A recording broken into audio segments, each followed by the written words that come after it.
দর্শক, রাজধানীর কদমতলী এলাকায় জাল টাকা তৈরির কারখানায় অভিযান চালিয়েছে ডিবি। আরো খোঁজ খবর জানাতে সহকর্মী মাসুদ লাবনী সরাসরি আমাদের সঙ্গে যুক্ত হবেন। লাবনী, অভিযানে কি পেল ডিবি, কতজনকে আটক করা হয়েছে, সবশেষ তথ্য জানাবেন আমাদের।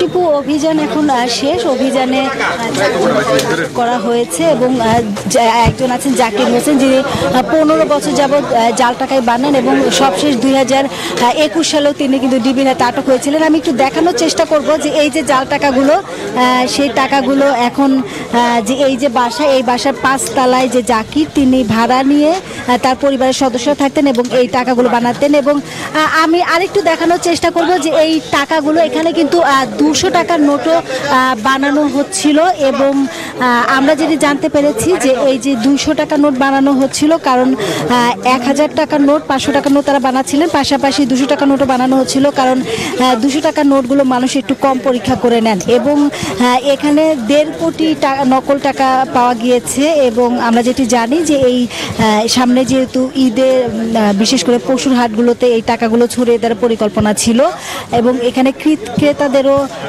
আটক করা হয়েছে যারা জাল টাকা কিনতে এসেছিলেন। এবং তাদের কাছে আমরা যেটি জানতে পেরেছি যে তারা এই টাকাগুলো কিনে বিভিন্ন মার্কেট কেন্দ্রিক বিভিন্ন টাকার মধ্যে এই টাকাগুলো ছড়িয়ে দিতেন। জাকির হোসেন 15 বছর যাবৎ জাল টাকা বানান এবং এর আগেও তিনি একাধিকবার গ্রেপ্তার হয়েছেন। তিনি বের হয়ে এসে আবার সেই জাল টাকা বানান।